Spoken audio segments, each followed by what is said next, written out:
Starting our list right, at number 10 we have mysterious origins. I think it's best to introduce this doll by sharing its disturbing origins. According to legend, in the early 1900s, a wealthy American family known as the Ottos committed an unspeakable offense against their young maid from the Bahamas. In an act of retaliation, the maid gifted the young Otto boy Eugene a dog named Robert who had been cursed by a voodoo priestess. In the following years, Eugene would be uncomfortably close to the doll. He would speak to it as if it was a real person and would become violently angry with anyone who just looked at it without his permission. Looking without permission meant that they were being disrespectful to Robert. And on top of that, most of the Otto family friends stopped visiting, claiming to have seen the doll move by itself or having heard it giggle and laugh in the dead of night. The family had enough and decided to send the doll to a museum where many people believe that visiting the doll is a reason for their personal tragedies. And it's to be noted that you should not view it without his permission or take any photos, or else misfortune will find you. At our number 9 spot, we have It's the Same Company that invented the teddy bear. As mentioned before, he was a handmade doll, but many don't know that Robert was built in the same company that created the first ever teddy bear, showing that evil and good can exist in the same place. But this kind of makes me think of teddy bears differently, especially when the company that made the teddy bear was also one who made one of the most cursed objects in the world. The company's name is Steve Company, which was located in Germany. They created the teddy bear in honor of Theodore Roosevelt, but for Robert, they didn't intend to release him at all, and said he was a part of a window display of clown and gestures. Well, I guess the joke's on us. Stealing our number 8 spot, we have Robert is possessed. So it's widely believed that the doll is in fact possessed. They place the blame on the person who originally gave the doll to Eugene Otto, which was the servant who worked for the family. It's reported that she was abused and mistreated by the family, which led her to cursing the doll using voodoo and black magic. The doll would consume Eugene and would often be caught talking and painting with the doll until his death in 1974. The doll seemed to be possessed before his death, but after, it only got worse. And that's where we'll get onto our next point. Onto our next point, at number 7, we have Myrtle Reuter. When Eugene Otto died in 1974, his doll and the house were the only things that he left behind. So eventually the artist's house was purchased by Myrtle Reuter, who was also granted the task to take care of Robert the doll. In addition to sourceless footsteps and giggling, Reuter and her visitors reported seeing Robert's facial expressions change whenever his owner Gene was mentioned. They also swore he had the ability to move between different rooms of the house without any help. And her 10-year-old daughter would find Robert in the attic where she claimed he was alive and trying to hurt her. After 20 years, she had enough and finally decided to donate Robert to the Fort East Martello Museum in Key West, Florida, where he still resides today. On to our next point, at number 6, we have Fort East Martello Museum. Now the doll haunts a small museum in Key West, Florida. It now haunts the entire building, and it's said that school children walking by outside report seeing Robert move from window to window. Staff at the museum claim that Robert has been found in different positions within his case. That footsteps have been heard around the museum at night with no apparent explanation for the noise, and that Robert's expression has been known to change from neutral to nasty in a blink of an eye. Visitors in the museum take precaution before meeting Robert. It's said that you need to speak to him in a polite way. You need to ask his permission to photograph him and to treat him with the most utmost respect. The walls around him are littered with apologies from guests for their behavior. That's literally how much people fear his ability to curse others. This is because many visitors who don't respect Robert claim they face dreadful misfortune, such as getting into accidents, losing relationship, illnesses and disease. So these apologies are actually for good reason. Right in the hump of our list, we have Don't Get Robert Mad. Now that we mentioned that he's currently in the Fort East Martello Museum, I think it's best to know that his terror didn't stop there. It only continued at a grander scale. One Reddit user named Dun Myth was with his wife and son when they decided to take a trip to Key West. They had heard about Robert in the past, so just because they were passing through, it just made sense to take a visit. The man's wife was superstitious and was very nervous when approaching Robert. On the other hand, the man was not nice about it and decided to tease her about it, which in hindsight, he knew that he pissed Robert off. Once they finished, and as they were leaving, they noticed that their car wouldn't start. It's also good to mention that this car was a luxury car, bought new, and was less than a year old. But when the mechanic came, the battery connectors just crumbled because they were that corroded. The mechanic claimed he had never seen anything that bad. This led the husband to walk back to the museum to apologize to Robert.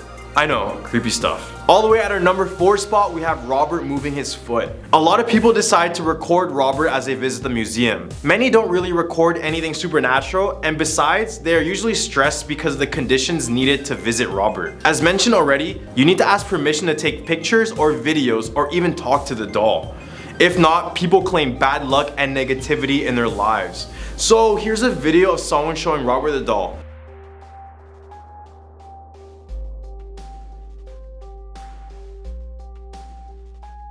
Although it's unconfirmed if they ask for permission, it's super eerie the way Robert just moves. Right at our number 3 spot, we have Robert inflicts pain.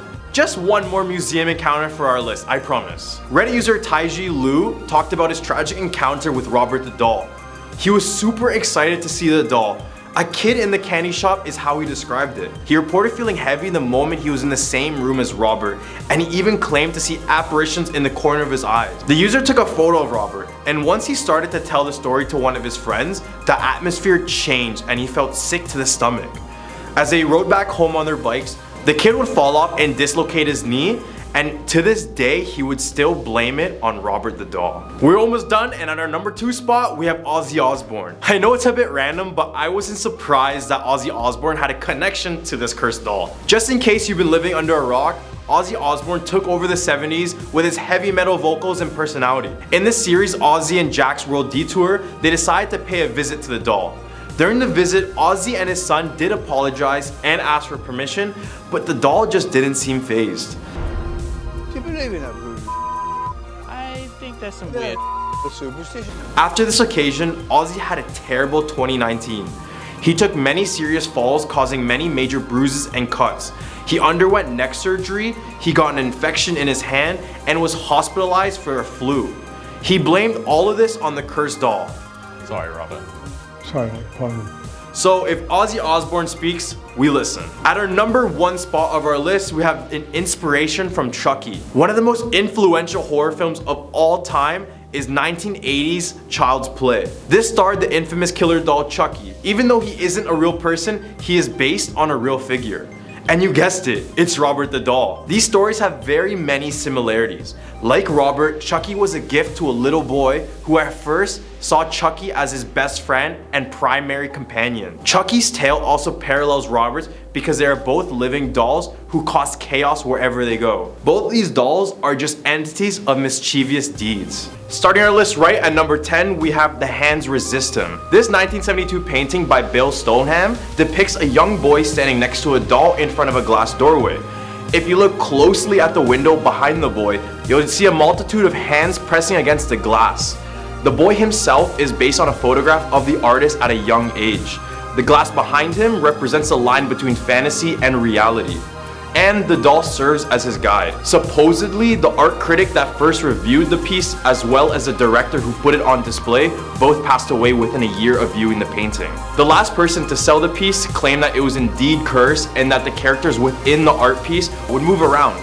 And in some odd cases, they would exit the painting altogether, allowing them to wreak havoc on the world. The artist even made a prequel and a sequel to this painting, and both are just as mysterious and disturbing as the next one. Coming at number 9, we have the untitled painting. Okay, so you're not supposed to look at this photo for too long, and I'll explain why. So let me just remove the photo. Are you gonna remove it? Okay, guess not. Sorry guys, I guess you can keep your eyes closed until I tell you to look back. This untitled piece is made by Zdzisław Beksiński, and this was a Polish painter who had a very dark style of dystopian surrealism. Beksiński had an obsession with death, and he displayed it in the majority of his paintings, and it's said that death shortly after became very obsessed with him. In 1998, Beksiński lost his wife tragically to cancer, and only a year later his son took his own life. So it's safe to assume that his life was filled with negative energy, hence his paintings. It's said that his energy transferred to the paintings because apparently when you look at the painting for too long, it not only gives off an eerie feeling, but may bring you closer to death. And that's exactly what happened to Beksiński. because in 2005 he was found with 17 stab wounds, all because of an argument about $100. I know, scary stuff. At our number 8 spot, we have the Dead Mother. This art piece was painted by Edvard Munch, which is also the same guy who painted the iconic Scream painting. But the Dead Mother painting gives off this incredibly tragic and eerie vibe. I mean, if you can't feel that from just looking at it, just read the name. It said that Munch painted this with the inspiration of his own tragic childhood experience. In reality, Munch witnessed the passing of his own mother and his own sister, only at the young age of 5 years old. Upon displaying this painting in a museum, people have reported a lot of strange and supernatural things. It's believed that if you see this painting in person, the eyes of the girl will just follow you. Others report seeing visions of the little girl in their nightmares and also see the woman on the bed moving and could hear her bed sheets rustle. When people asked the painter how he felt about the eerie painting, he commented, quote, "Sickness, madness, and death were the black angels who watch over my cradle." Sounds like he knew it was haunted in the first place. At our number 7 spot, we have The Anguished Man. Very little do I think artists should back away from controversial and different types of ideas. I mean, that's just the creative process. But this one, yes, this one, just took it a little too far. This painting by an unknown artist is said to have mixed his own blood into the oils, and after completion, he took his own life. For years, it sat in a woman's attic in England, and she would experience strange and unusual things happening all around her house. After being spooked too many times, she then decided to hand it over to her grandson, Sean Robinson. He experienced similar occurrences, but for years he just left it all alone in his basement until flooding forced him to bring it upstairs. This is where it gets a bit worse.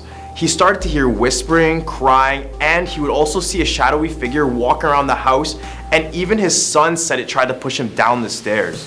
Eventually, in 2011, he made a YouTube video documenting the strange things. All the way at our number 6 spot, we have the portrait of Samantha Houston. There's a haunted hotel named Driscoll Hotel with a supposedly cursed painting that was in the hotel. This painting was a portrait of Samantha Houston.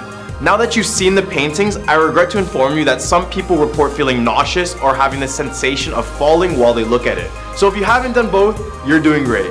Samantha Houston is said to have been the 4-year-old daughter of a former Texas senator. In 1887, her father took her to the Driscoll Hotel in Texas. Allegedly, Samantha passed away when she fell down the stairs playing around with a ball.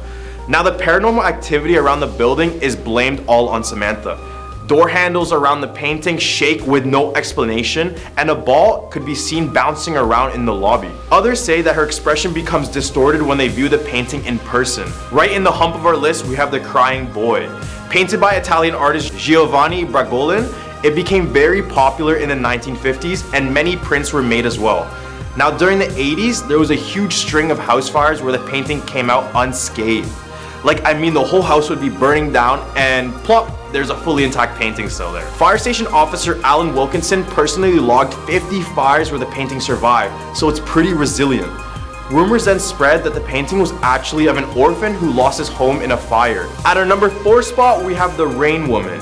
This is a painting that supposedly painted itself. The Ukrainian artist Svetlana painted this painting all the way in 1996 and reported that the whole time her hand was being controlled by something she couldn't see. She finished the painting in only 5 hours. One person who bought it and returned it just a few days later said, quote, "I dreamed about it every night. She appears and follows me like a shadow." The owners claimed that the painting gave them insomnia, and they even said they saw the woman exit the frame of the painting. She then sold it to 2 other people who ended up returning it back, saying that they experienced supernatural things and felt like their homes were no longer safe. At our number 3 spot, we have the portrait of Bernardo de Galvez. The portrait sits on display at Galvez Hotel in Galveston, Texas. The portrait hangs in one of the hotel's corridors where guests and employees have spotted ghosts in the background of photographs and have felt feelings of being grabbed at the ankle as they walk by. Nothing in the painting screams malicious. He just looks like a regular distinguished gentleman back in the day, doesn't he? But legend goes that an evil spirit found its way into the painting. Many people have claimed they feel extremely cold and uneasy standing near the portrait, and others even reported that his eyes would follow them along the hallway just like all the other ones on this list. That's not even the weirdest thing about the portrait. If you don't ask for Galvez's permission and proceed to take a photo of the painting, the picture will come out blurred and distorted, and is believed you'll be cursed after. At our number 2 spot, we have Man Proposes, God Disposes. This painting of two polar bears savagely attacking human remains depicts an imagined episode in the mysterious and grisly tale of Sir John Franklin's 1845 failed expedition to find the Northwest Passage. The painting reveals just how distressing the Victorians found the failure of this scientific expedition and the plight of its crew. It was even said by some college students that one time during an exam, a girl was staring directly into one of the polar bears' eyes, almost like in a trance-like state. Then, the student took her own life in the same room, and when they examined her exam paper, she just wrote, quote, "The bear made me do it." Taking our number 1 spot, we have the stagecraft or the hanging man. The painting shown is an adaptation of a photograph that revealed a hanging man, and for obvious reasons, we couldn't show them it. Artist Laura P. reported to have felt uneasy when painting the picture. When she hung it up on her local business, the workers reported that the painting would move on its own and papers around it went missing. She was then asked to take it back, but when she put it up in her own home, Laura is said to have experienced paranormal activity for years, including an apparition of a headless man. She also claims that it was responsible for a mysterious leak, objects being knocked over, broken items, and even mysterious knocks on her door. Though she doesn't share the same porcelain skin and lifelike features as her cinematic counterpart, the Annabelle doll that lives in the terrifying museum of famed paranormal investigators Ed and Lorraine Warren, the pair that worked on the case, is made all the more creepy by how ordinary she appears. Annabelle's stitched features, including her half smile and bright orange triangular nose, evoke memories of childhood toys in simpler times. If you could ask Ed and Lorraine Warren, though Ed passed away in 2006 and Lorraine passed in early 2019, we're back with real-life ghost hunters Ed and Lorraine Warren. They would tell you that the stark warnings scrawled across Annabelle's glass case are more than necessary. I'm Ed Warren. This is my wife, Lorraine.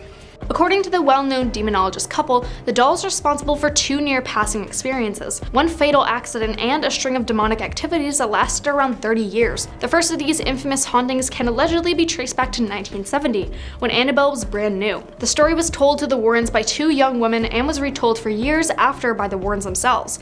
As the story goes, the Annabelle doll had been a gift to a young nurse named Donna from her mother for her 28th birthday. Donna, apparently thrilled with the gift, brought it back to her apartment that she shared with another young nurse named Angie. At first, the doll was an adorable accessory, sitting on a sofa in the living room and greeting visitors with her colorful elegance. But not before long, the 2 women began to notice that Annabelle seemed to move about the room on her own accord. Angie would often come home to find that the doll had moved. At first it was subtle, like they would find that the doll had just shifted positions from where they last left it, but it started to progress. Donna would sit her on the living room couch before leaving for work, only to come home in the afternoon and find her in the bedroom, with the door shut, and would find it standing up on its own, and even kneeling on a chair, and when trying to put the doll back to the same way, it would just fall. Donna and Angie then started finding notes left throughout the apartment reading, "Help me." According to the woman, the notes were written on parchment paper, which they didn't even keep in their home. Furthermore, Angie's boyfriend, known as Lou, was in the apartment one afternoon while Donna was out and heard rustling in her room, as if someone had broken in. Upon inspection, he found no sign of forced entry, but found the Annabelle doll lying face down on the ground. Suddenly, he felt a searing pain on his chest and looked down to find bloody claw marks running across it. 2 days later, they had vanished without a trace. Lou also didn't like the doll very much and warned Donna that it was evil, and one night when Lou was sleeping, he woke up and realized he was unable to move. He saw the doll at his feet and watched as it slowly glided up his leg over his chest, and the doll had started to strangle him until he blacked out. Following Lou's traumatic experience, and after noticing that drops of blood had randomly appeared on the doll, the woman invited a medium over to help solve their seemingly paranormal problem. The medium held a seance and told the woman that the doll was inhabited by the spirit of a deceased 7-year-old girl named Annabelle Higgins. We learned from her that a 7-year-old girl named Annabelle Higgins had died in this apartment. His body had been found years earlier on the site where their apartment building had been built. The medium claimed that the spirit wasn't dangerous and simply wanted to be loved and cared for. The 2 nurses reportedly felt bad for the spirit and consented to allow her to take up permanent residence in the doll. Eventually, in an attempt to rid their home of the Annabelle doll's spirit, Donna and Angie called on a priest known as Father Hagen. He contacted his superior, Father Cook, who alerted Ed and Lorraine Warren. As far as Ed and Lorraine Warren were concerned, the 2 young ladies' trouble truly started when they began believing that the doll deserved their sympathy. The Warrens believed that there was actually a demonic force in search of a human host within Annabelle, and not a benevolent soul. The Warrens' account of the case states, quote, "Spirits do not possess inanimate objects like houses or toys. They possess people. An inhuman spirit can attach itself to a place or object, and this is what occurred in the Annabelle case. The spirit manipulated the doll and created an illusion of it being alive in order to get recognition. Truly, the spirit was not looking to stay attached to the doll, it was looking to possess a human host. Immediately, the Warrens noted what they believed were signs of demonic possession, including teleportation, the doll moving on its own, materialization, the parchment paper notes, and the quote, mark of the beast, Lou's clawed chest. The Warrens subsequently ordered an exorcism of the apartment to be performed by Father Cook. Then the Warrens took Annabelle out of the apartment to her final resting place in their museum in hopes that her demonic reign would finally end. Say, is the Annabelle doll here? Following Annabelle's removal from Donna and Angie's apartment, the Warrens documented several other paranormal experiences involving the doll, the first just minutes after they took possession of her. After the exorcism of the nurse's apartment, the Warrens buckled Annabelle into the back seat of their car and vowed to not take the highway in case she had some kind of accident-causing power over them and their vehicle. However, even the safer back roads proved to be too risky for the couple. On the way home, Lorraine claimed that the brakes either stalled or failed several times, resulting in near disastrous crashes. Lorraine claimed that as soon as Ed pulled holy water from his bag and doused the doll with it, the problem with the brakes disappeared. Upon arriving home, Ed and Lorraine Warren placed the doll in Ed's study. There, they reported the doll levitated and moved about the house. Even when placed in the locked office in an outer building, the Warrens claimed that she would turn up later inside the house. Finally, the Warrens decided to lock Annabelle up for good. The Warrens had a specifically made glass and wood case constructed, upon which they inscribed the Lord's Prayer and St. Michael's Prayer. For the rest of his life, Ed would periodically say a binding prayer over the case, ensuring that the sinister spirit and the doll remained good and trapped. Since being locked up, the doll hasn't moved again, though it's alleged that her spirit has found ways to reach out of the earthly plane. Once, a priest who was visiting the Warrens museum picked up Annabelle and discounted her demonic abilities. Ed warned the priest about mocking Annabelle's demonic power, but the young priest laughed it off. On his way home, the priest was involved in a near-fatal crash that totaled his new car. He claimed to have seen Annabelle in his rearview mirror just before the accident. Years later, another visitor tapped on the glass of the doll's case and laughed at how silly people were to believe in her. On his way home, he reportedly lost control of his motorcycle and crashed head-on into a tree. He then lost his life instantly and his girlfriend just barely survived. She claimed that at the time of the accident, the couple had been laughing about the Annabelle doll. So, as I did mention before, both the Warrens have passed away. However, their legacy has been carried on by their daughter Judy and her husband Tony. Until his passing in 2006, Ed Warren considered Tony his demonology assistant and entrusted him with continuing his work, which included caring for his horrifying artifacts. Those artifacts including the Annabelle doll and her protective case. Echoing the warnings of his predecessors, Tony cautions visitors of the Warrens Museum about Annabelle's powers. Is it dangerous, Tony has said of the doll? Yes. Is it the most dangerous object in this museum? Yes. And here is even a clip of Tony speaking of an experience with the doll while in its case. She said, I took a picture in the museum, remember? Oh, you took a picture of me in the museum, remember? I said, yeah. She said, look at the doll's eyes. So I look at the doll's eyes. Now, the entire doll was in perfect focus, and so was the woman. But the eyes looked a little blurred. But I could see eyes behind the eyes. And remember, the doll has button eyes. Just black, like buttons. But you could see, situated behind those eyes, another set of eyes, it looked like, looking to the right at the woman. And then the next photo, where the girlfriend took the photo, also looking on the other side of the case to the left. You know, as an investigator, you try to find out things. The next day, when there was no one around, I went back to the museum and I took about 100 pictures of Annabelle at different angles to see if I could get the same replication of the eyes. I couldn't. Number 10, The Anguished Man. The Anguished Man is a painting created by an unknown artist. Owner Sean Robinson from Cumbria, England, claims to have inherited the painting from his grandmother, who told him that the artist who created the painting had mixed his own blood into the paint and passed away by taking his own life soon after finishing the work. The painting has been characterized as being supposedly haunted. Robinson uploaded videos of the painting to his YouTube channel in 2010, in which he claims to have heard crying and moaning noises in his house, and to have once seen the figure of a man. In 2016, rights were acquired to make a film based on the story of the painting. Actually, back in 2015, there were rumors floating around that suggested the painting were being sold to the highest bidder. Although it turned out to be false, who in their right mind would want to buy this thing? Look at the painting. That thing wouldn't be anywhere near my hands if I could do something about it. Number 9, the tomb of Tutankhamun. Tutankhamun's tomb was discovered in 1922 by excavators led by Howard Carter. As a result of the quantity and spectacular appearance of the burial goods, the tomb attracted a media frenzy. and became the most famous find in the history of Egyptology. The passing of Carter's patron, the Earl of Carnarvon, in the midst of the excavation process inspired speculation that the tomb was cursed. The discovery produced only limited evidence about the history of Tutankhamun's reign and the Amarna period that preceded it, but it provided insight into the material culture of wealthy ancient Egyptians, as well as patterns of ancient tomb robbery. Tutankhamun became one of the best known pharaohs, and some artifacts from his tomb, such as his golden funerary mask, are among the best known artworks from ancient Egypt. Most of the tomb's goods were sent to the Egyptian Museum in Cairo and are now in Grand Egyptian Museum in Giza, although Tutankhamun's mummy and sarcophagus are still on display in the tomb. Flooding and heavy tourist traffic have inflicted damage on the tomb since its discovery, and a replica of the burial chamber has been constructed nearby to reduce tourist pressure on the original tomb.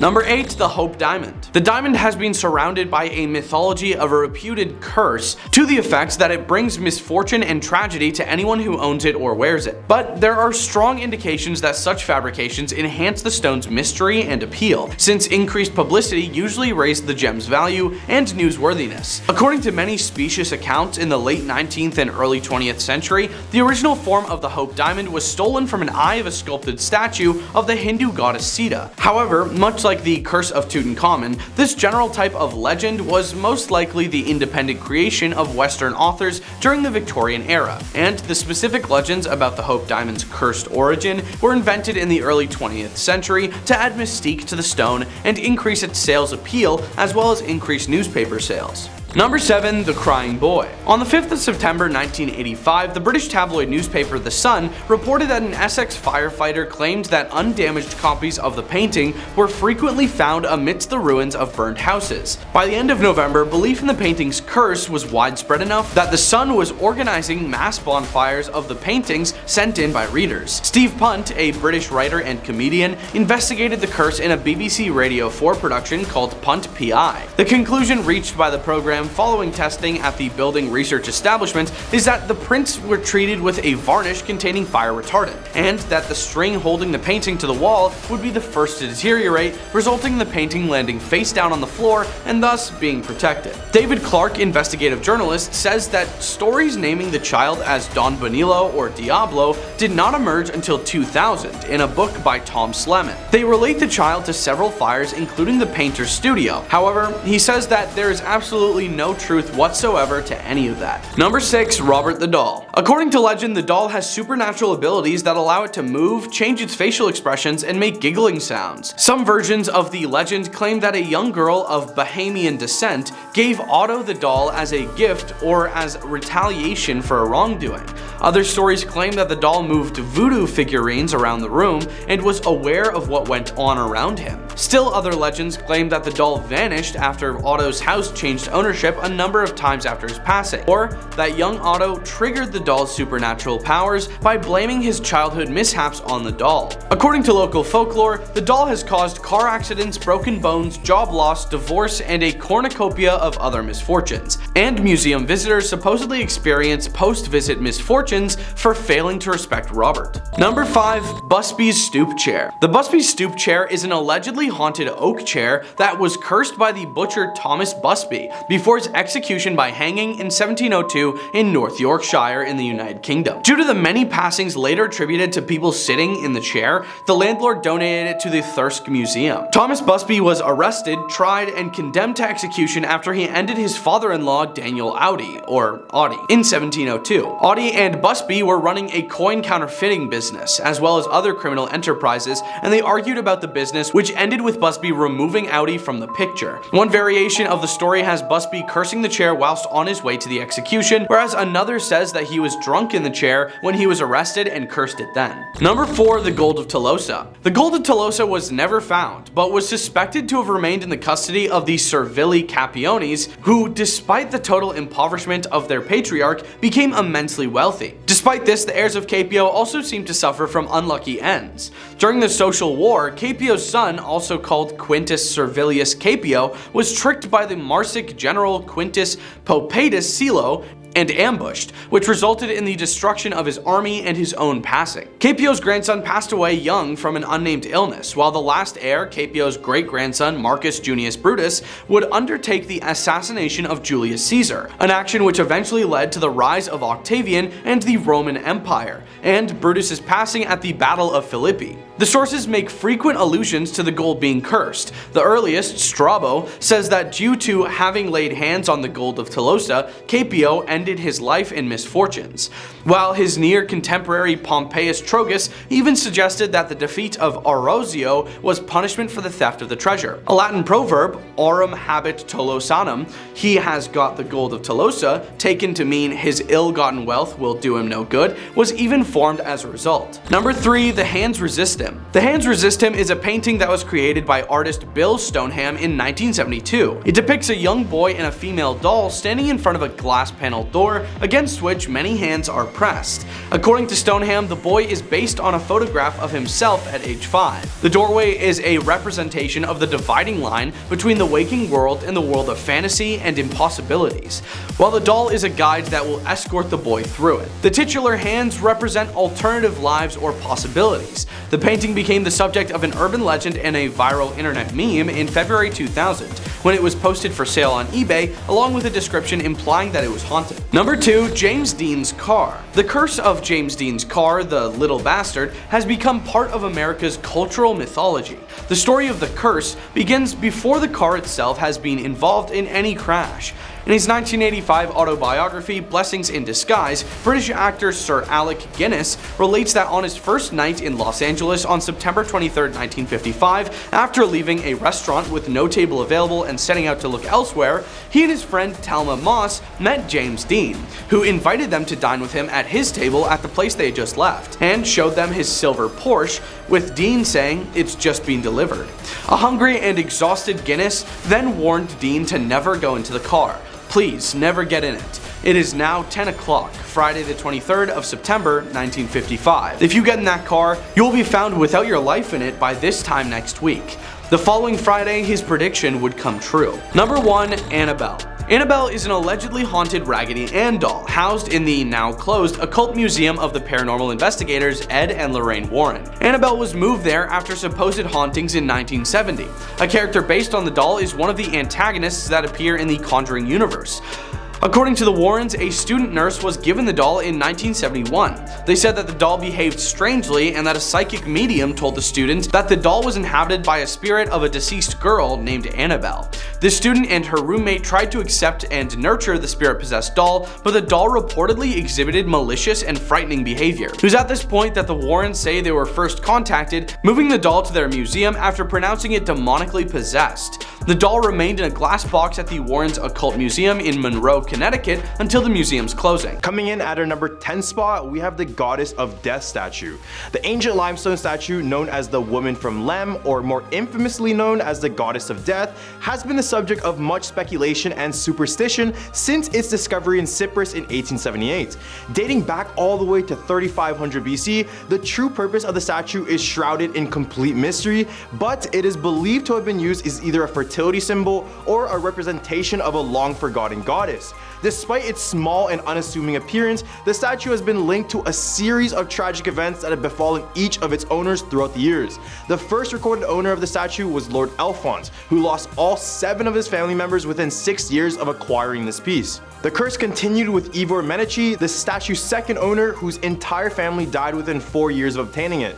Lord Thompson Noel suffered a very similar fate, losing his entire family within 4 years of possessing the statue. The final owner, Sir Alan Beaverbrook, and his family also met an untimely death after acquiring the statue. In an effort to break the curse, Beaverbrook's 2 surviving sons decided to donate the statue to the Royal Scottish Museum in Edinburgh. However, even the museum curator who handled the statue met an untimely end within a year of its acquisition.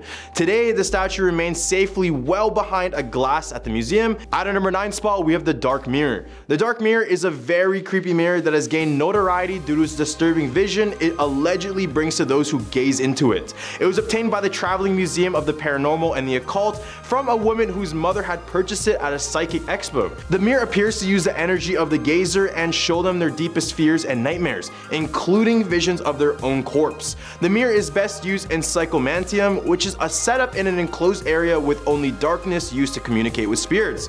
Visitors to the museum have reported seeing themselves age, wink, smile, and even disappear during these sessions.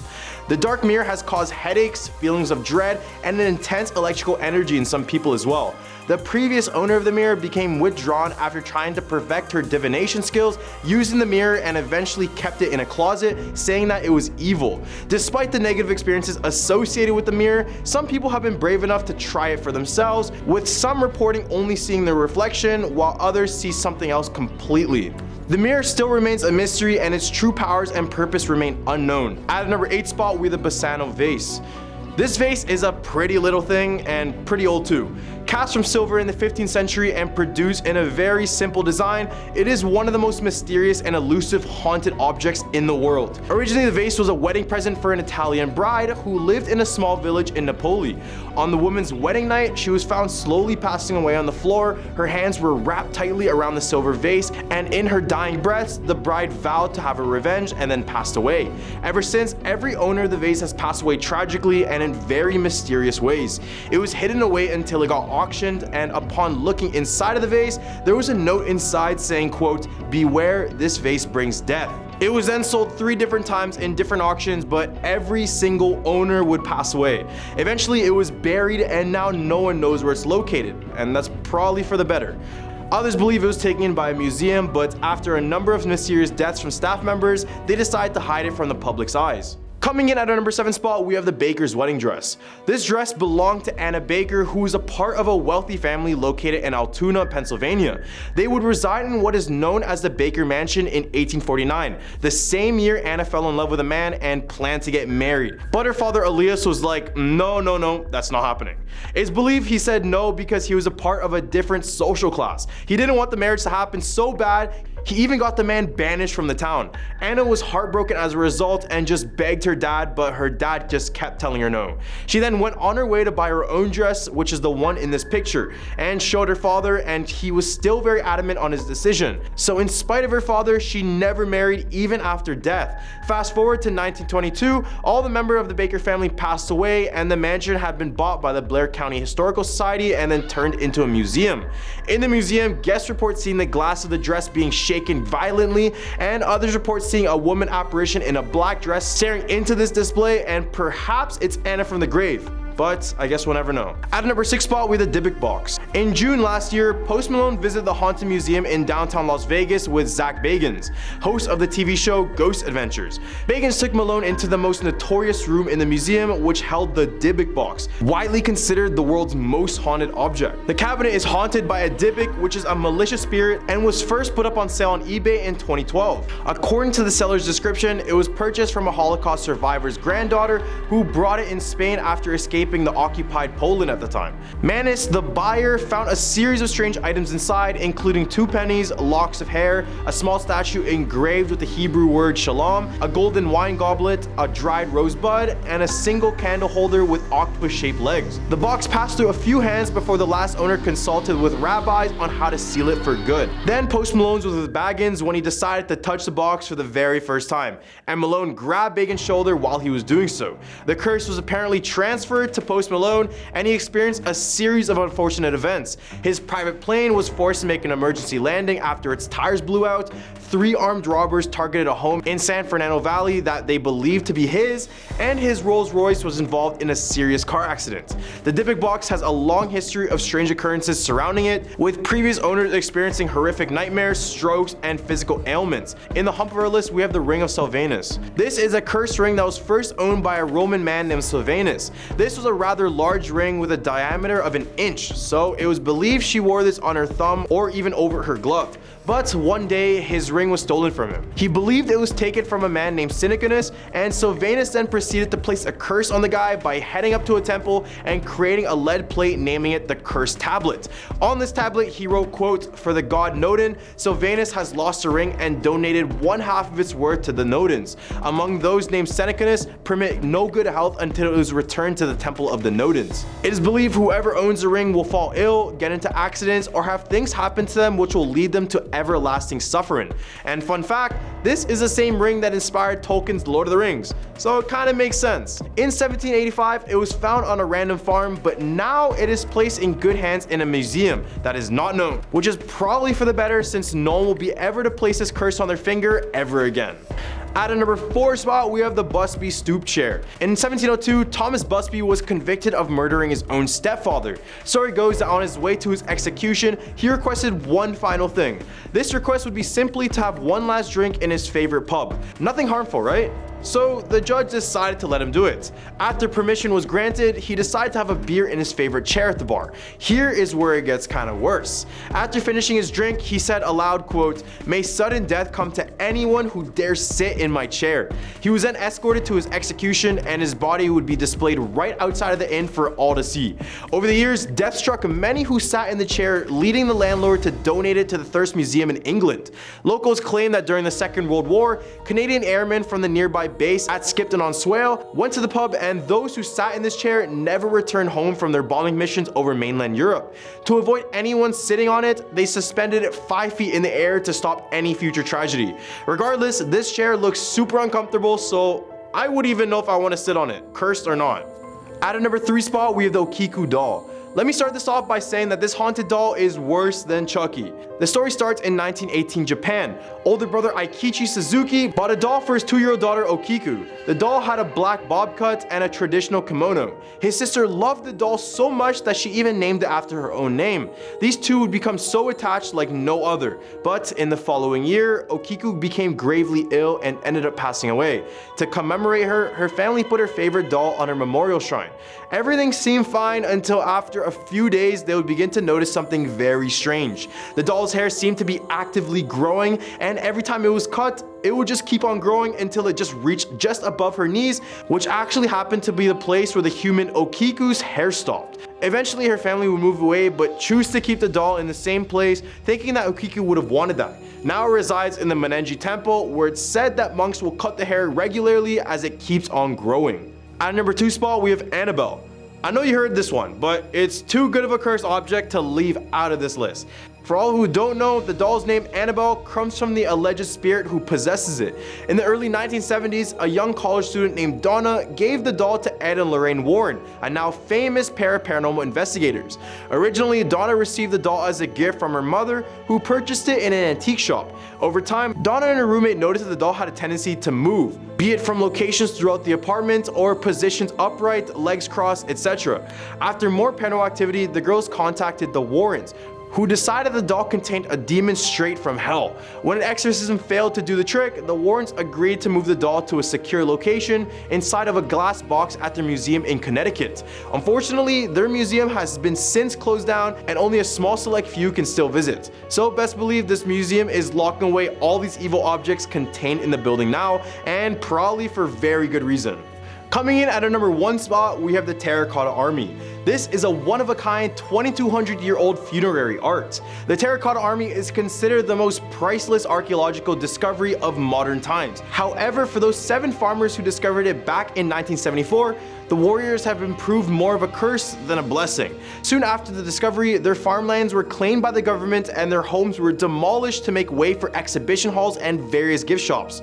Upon the 7, one took their own life while the other ones passed away tragically, since they couldn't afford healthcare. Some have blamed the government for their passing, while others believe this is a similar curse to Tut's tomb. But what do you guys think? Leave a comment down below.